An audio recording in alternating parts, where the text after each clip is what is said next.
Shalom, damai sejahtera bagi kita semua dan kita bersyukur kita boleh kembali berkumpul bersama-sama baik di tempat ini maupun juga secara online. Kita boleh menaikkan puji-pujian kita dan berdoa.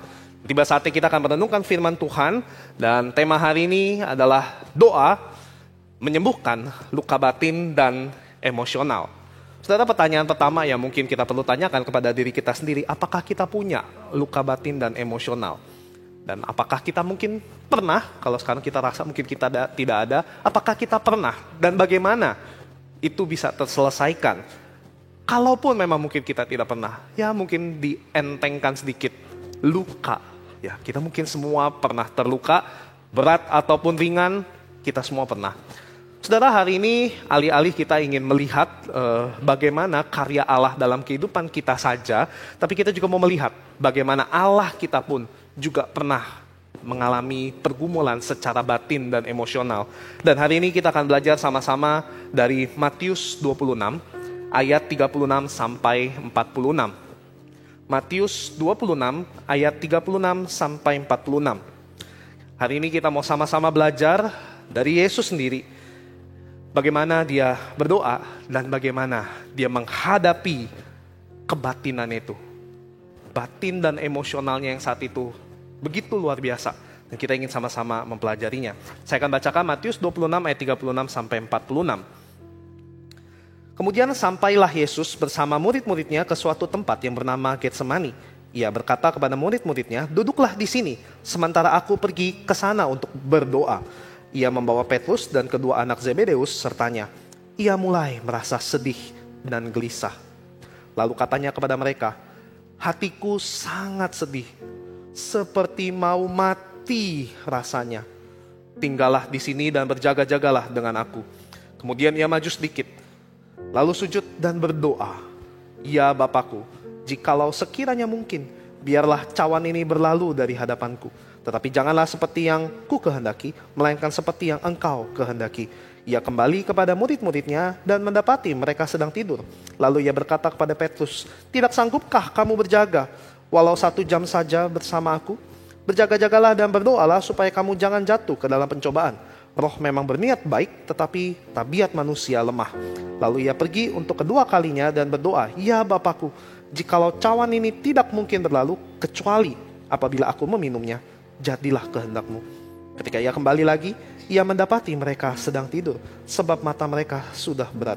Ia membiarkan mereka di situ, lalu pergi lagi dan berdoa untuk ketiga kalinya dengan mengucapkan doa yang sama.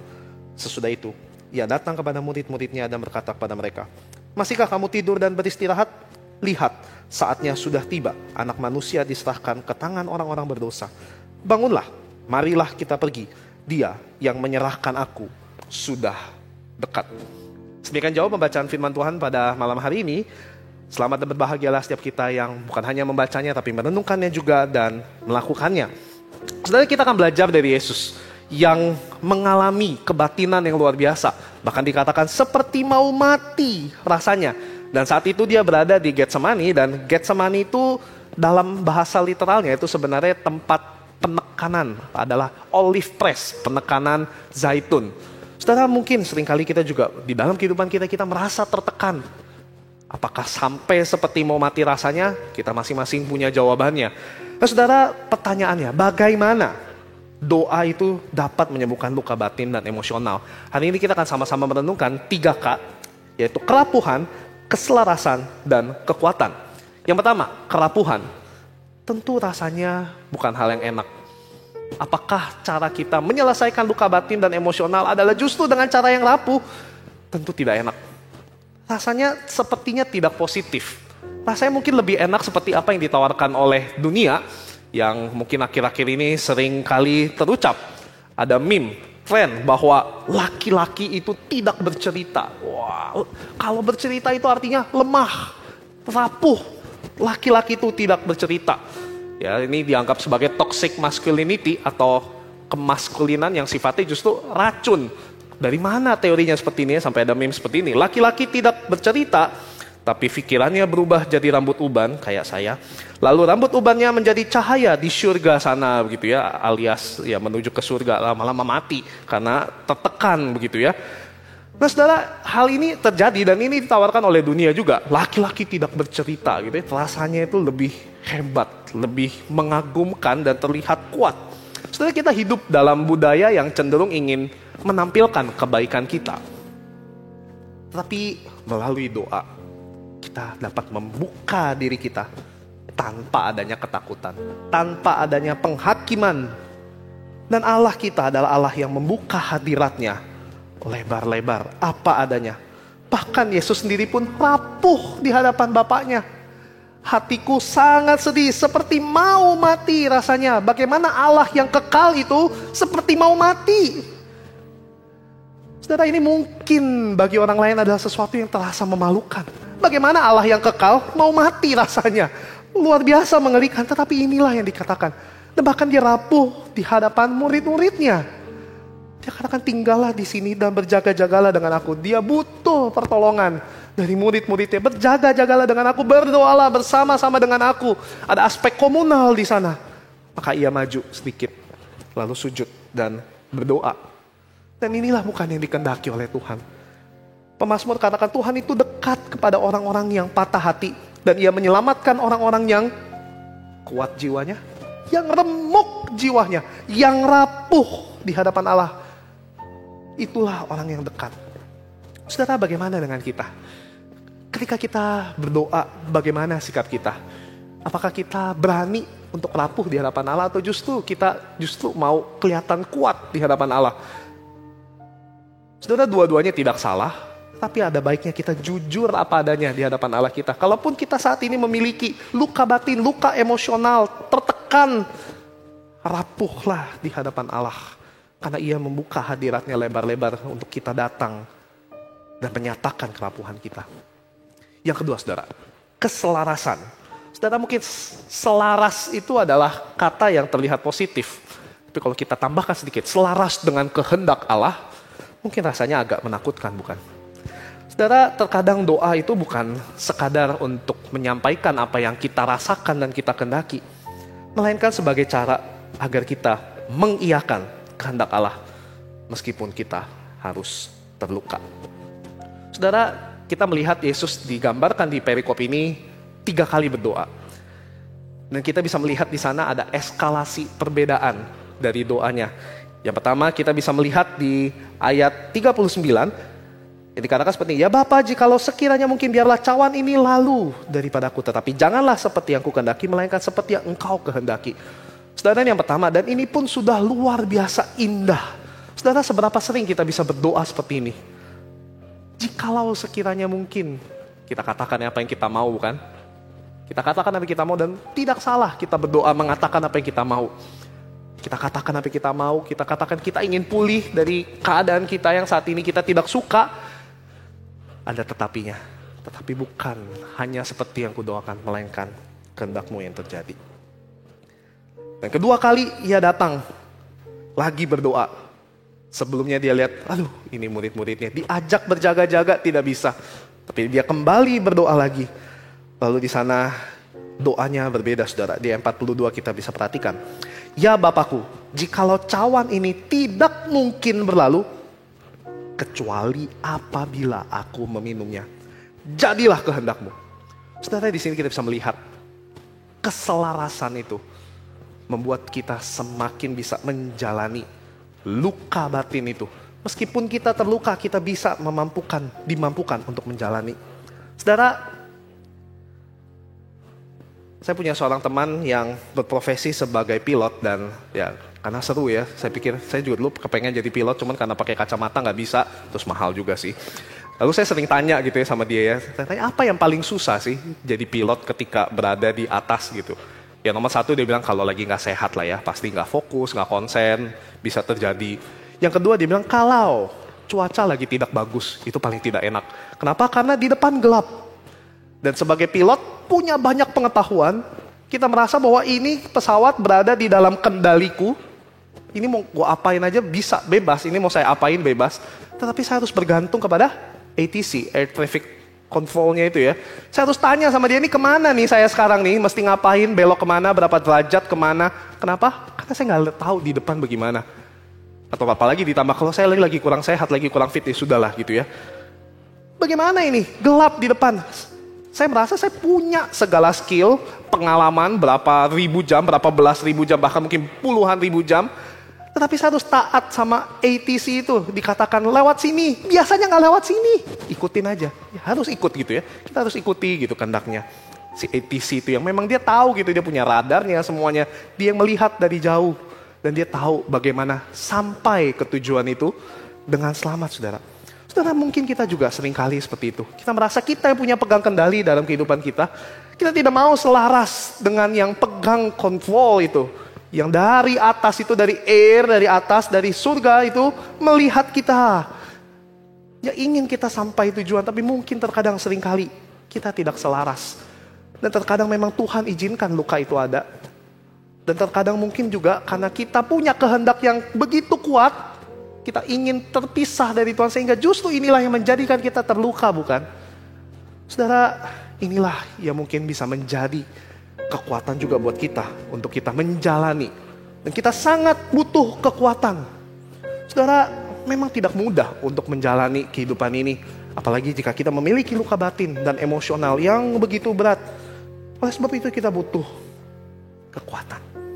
Saudara, bagaimana bisa mendapatkan kekuatan dari doa? Saudara, seringkali doa itu memang bukan secara instan mengangkat luka kita, permasalahan kita. Namun yang pasti, saudara, doa itu memberikan damai dan kekuatan bagi kita agar kita bisa menjalaninya bersama dengan Allah. Saudara, berapa persen sih ketika kita berdoa, apa tadi ya, kita berapa pokok doa kita sampaikan, berapa banyak sih yang langsung terjadi? Saya pikir mungkin belum tentu satu pun. Mungkin, saya tidak tahu ya apakah sudah ada di sana gitu ya. Tapi sebagian besar mungkin tidak langsung terjadi. Tetapi apa yang berubah? Diri kita. Jadi doa bukan hanya mengubah keadaan sekitar kita, tapi juga mengubah diri kita agar kita diberikan kekuatan untuk bisa menghadapi kehidupan kita. Yang mungkin seringkali ini bisa membuat luka, tapi kita bisa lebih kuat. Saudara, mari kita lihat apa yang Yesus alami. Ketika sebelum berdoa, dia dikatakan seperti mau mati rasanya.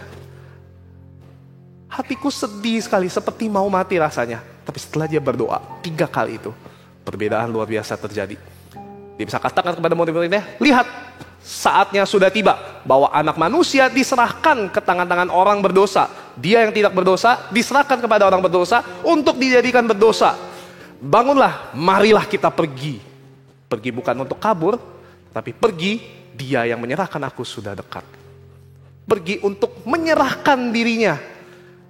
Mengalami hal-hal yang tidak pernah dibayangkan oleh kita sekalipun sebagai manusia. Sudah melihat bagaimana perbedaan ketika berdoa. Seperti mau mati rasanya, bangunlah mari kita pergi. Wow, inilah doa, saudara. Bahkan sebenarnya seorang penafsir berkata, seperti mau mati rasanya itu adalah seperti spiritual horror. Horor rohani yang terjadi di dalam kehidupan manusia. Dan pada saat itu dialami oleh Yesus.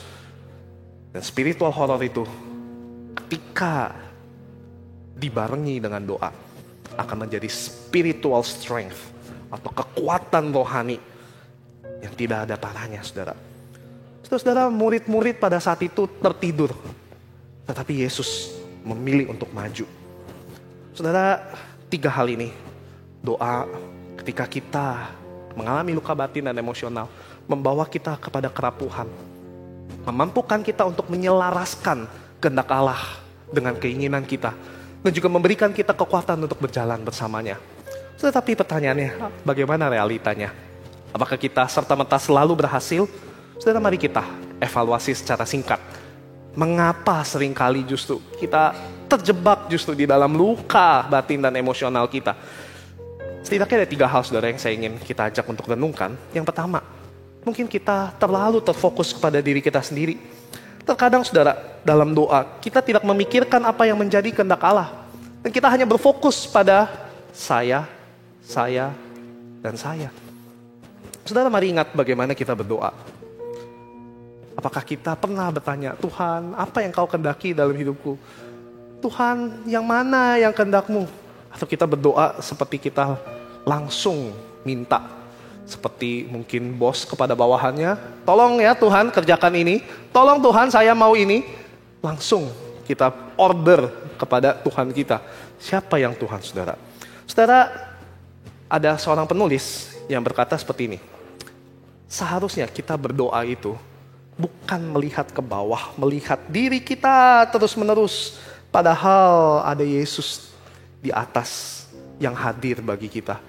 Ada Allah yang selalu bekerja, tidak pernah berhenti, non-stop bekerja. Tapi kita terus memandang ke bawah. Kita meratapi keadaan kita tanpa melihat kebesaran Allah. Dan inilah mungkin yang membuat kita tidak bisa dan sulit, bahkan gagal untuk sembuh.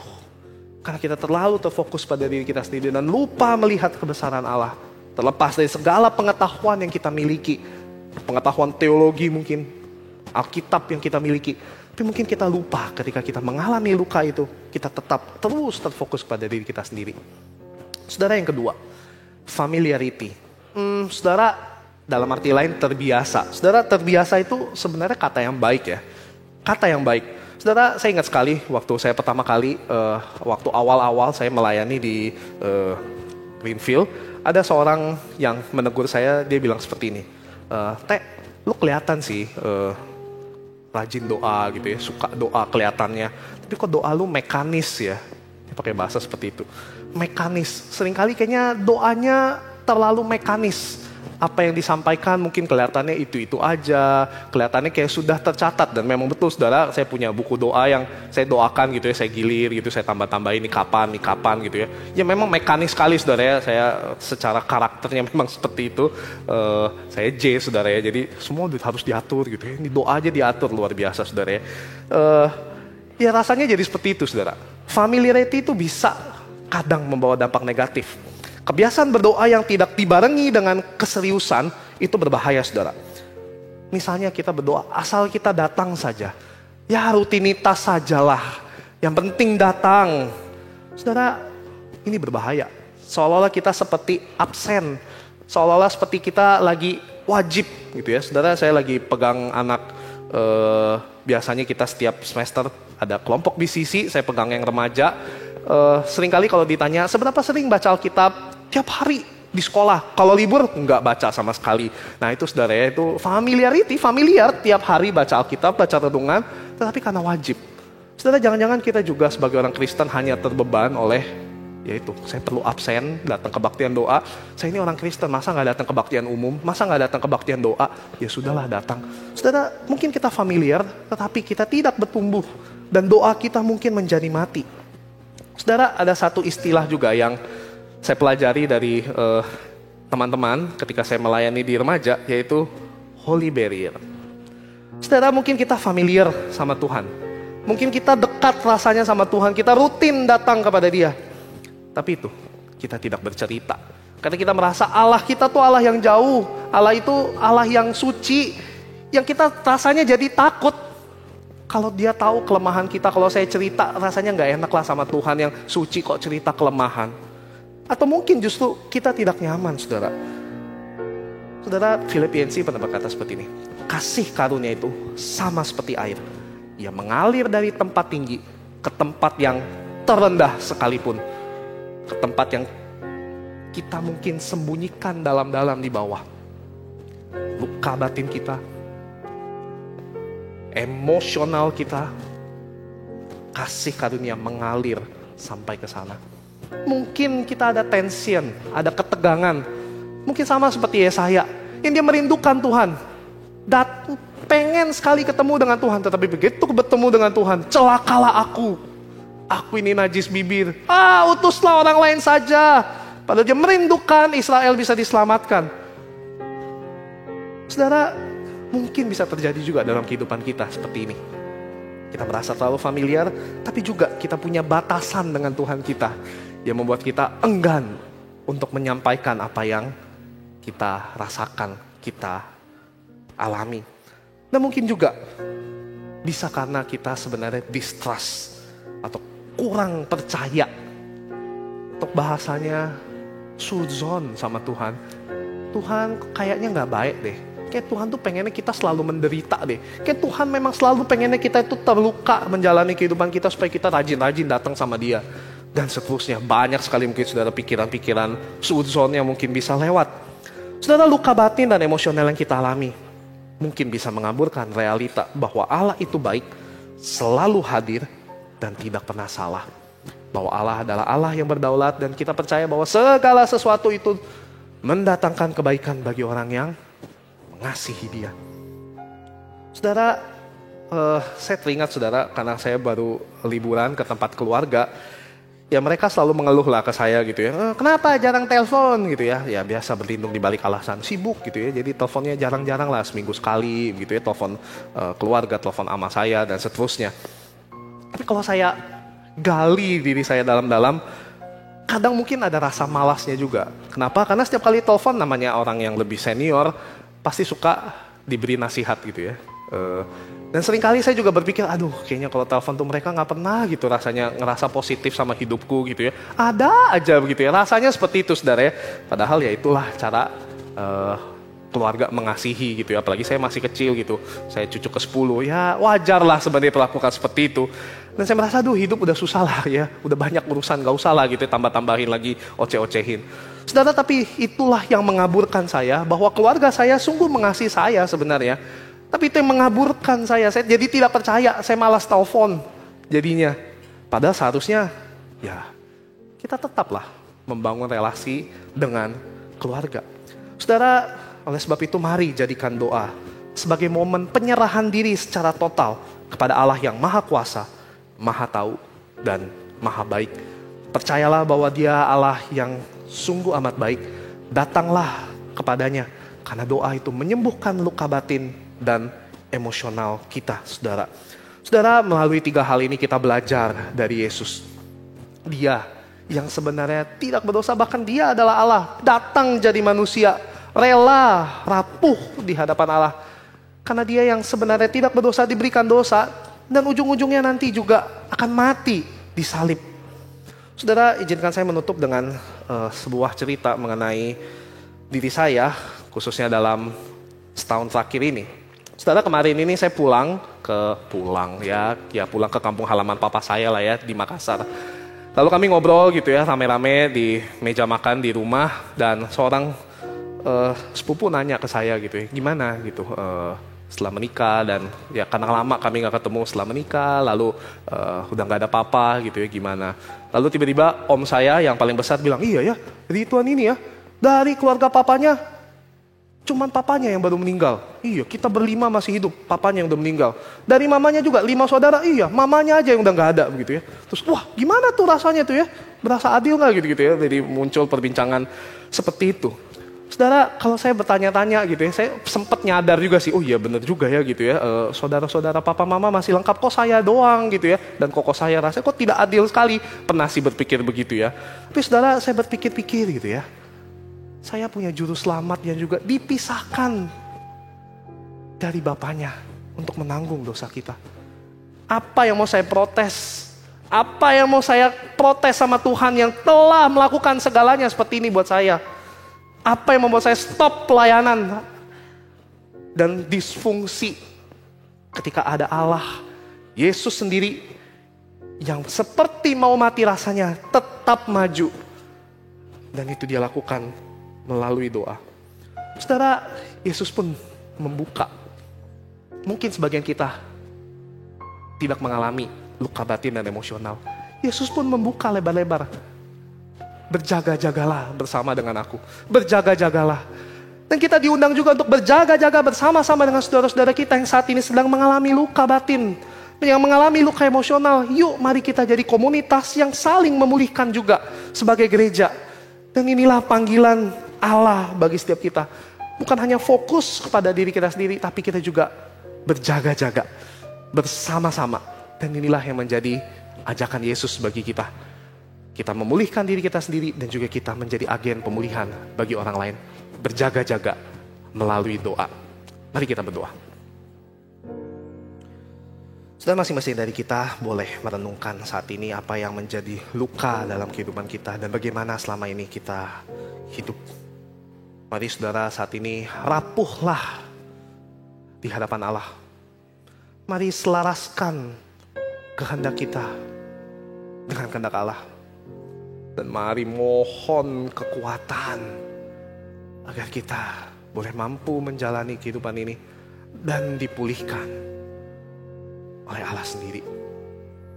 Karena Allah membuka hadiratnya lebar-lebar bagi kita. Dia tidak menutup pintunya bagi orang yang lemah, justru dia berkenan kepada orang yang remuk jiwanya. Mari datang saudara,